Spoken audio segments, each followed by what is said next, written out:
You know, when you're married, you make an oath. And people don't understand that oath is to God. It's not. It's to you make one to your husband as well, but that's through your vows. So your oath is to God. Your commitment is to God. You see what I'm saying? Yeah, you committed to your husband, supposed to be committed, but it really starts from God. So when you start having issues in your marriage with your wife, I know somebody that's having issues with their wife, whatever he went through. Apparently, it seemed like he went through it, and I'm talking about some sort of sickness or ailment, not cancer. Let me clarify that. And he must have went through it by himself. I mean, his family members was there, but the wife wasn't. Wife giving a lot of problems.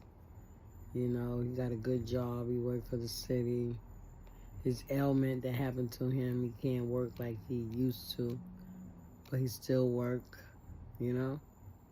taking care of the family and the family members and the houses and the cars. This is what's said to me, because I don't know. I'm not there. I'm not around. So, yeah, having issues with the wife. And I asked, I said, so what's the deal? Like, why is it given? Why is the person feeling this way? And when people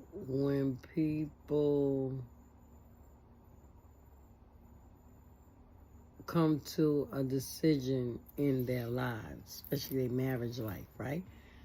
They be like, they come to this place that all the stuff that happened prior to the place where they are makes them make the decision of their future with this person. When they forget that they already made a future when they said, I do. I mean, that's just like, how can I say? That's just like leasing a car. And when you get the car, the contract is you got to pay $300 a month. You put your signature on it. The person that's giving you the car or selling you the car, leasing the car to you, believe that you're going to pay this $300 every month.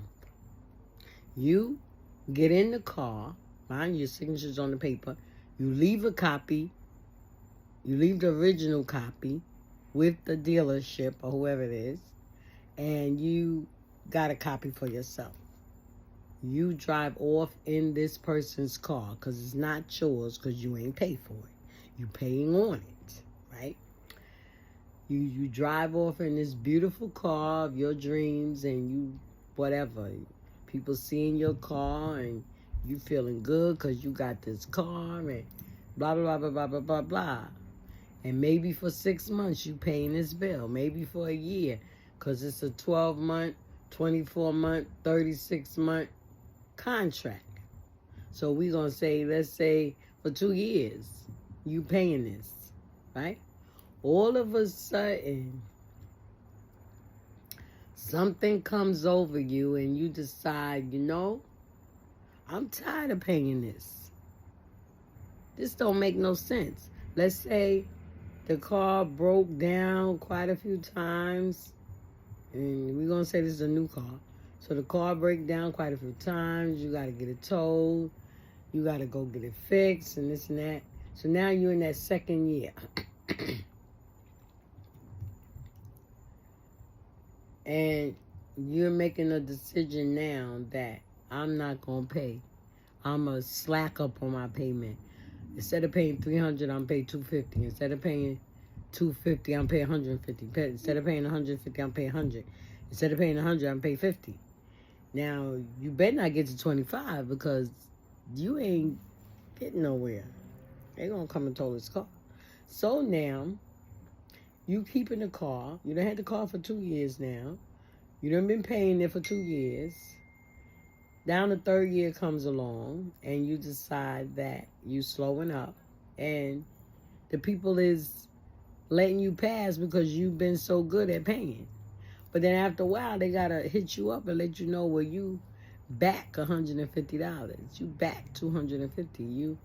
Now you got to pay $600 a month due to the fact of back bills that you have not paid, right? And you almost, if you don't start paying it, then it's going to be up to the amount of what the car is, right? So now you decide, you know what? I'm just going to go ahead and drive the car. I ain't going to pay nothing. I want y'all to follow me on this because I'm talking about marriage in the perspective of a car. You know what? I'm just going to just drive the car. So now, you get married is the beginning of the contract with your car. You sign a paper because you got to sign a paper when you get married because the signature is going to be on that marriage license. Husband and wife got to sign that paper. On that marriage license, it states what your name was before you got married. And it states what your name is now underneath the law of New York City. You put your signature there on a date. Now, it's not a contract to pay on, but it's a contract to live on. It's not a contract where you get into it and you drive a little bit and then, you know, you can park it. Oh, I'm not going to drive today. I'm going to go take the public transportation. So now you park your wife or your husband. No, I'm just talking about the wife. You park the wife. No, I'm going to say husband since I'm a woman. Because if I say park the wife, people are going to think I'm being sarcastic against men because I'm a woman. But you park the husband. That's the car. And you go on public transportation, which is searching other men. Forgetting that you have a car there. Forgetting that you have a contract with that car. Right? You begin to slow up on them payments. You begin to slow up on the responsibility that you have as a woman to that man. And you decide that I'm going to not do my duty that's on that contract. And when you take marriage vows, that's considered a contract like a car when you leasing it. So now over time, you either pay off the car and the car is yours, or they come and tow that car. So over time, you either enjoy that woman or that man, take care of them, or you get bored and you start wandering off somewhere, taking public transportation and riding further and further out. That causes you longer and longer to get home.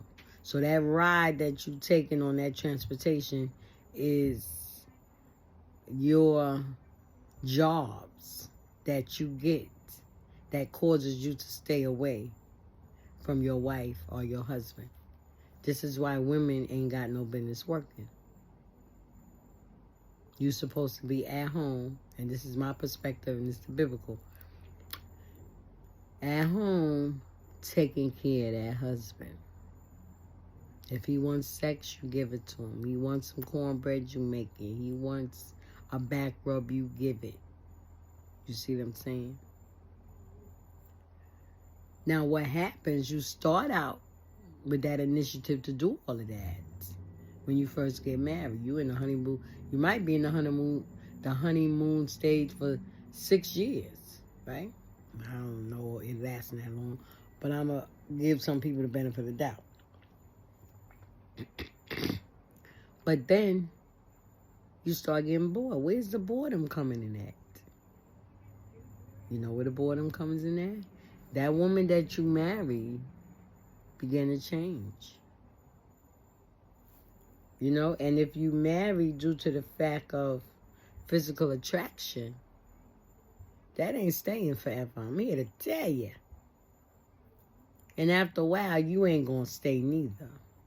Because that physical attraction is going to leave right along with the physical appearance. You no longer going to be interested.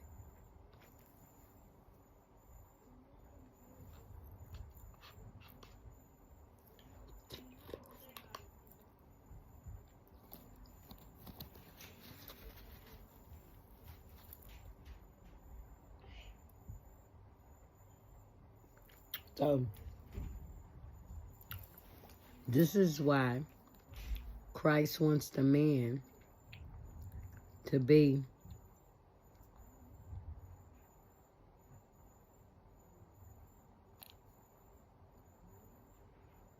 This is why Christ wants the man to be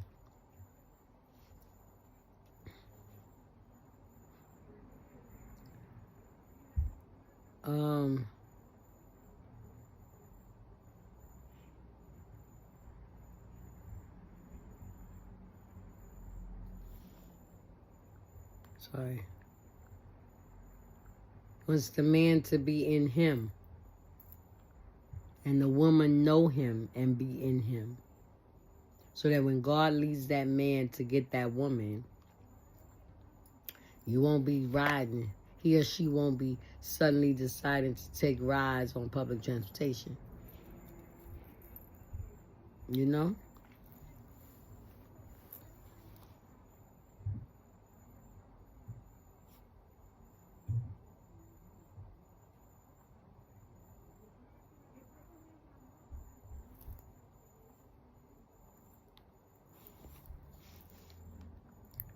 So, you know, you start having problems within your marriage, you know? I'll be honest, I have problems in mine, but I'm sticking it out because I made a vow. I took them vows and I made an oath underneath God's earth, underneath the covenant of the Lord. So yes, I did go out there and I made another child outside my marriage. Yes, I did went out there and, you know, I interact with gentlemen. You know, I'm still a sinner. I didn't say I was saved from the time I got married up until now. No. I wasn't even saved when I got married. I got married in 83. I wasn't even saved. I was 63, 73, 80. I was 20 years old. You know, I knew about salvation, but I didn't know about God. And what I mean, didn't know him enough to be in him, to let him lead and guide me. Okay, so okay.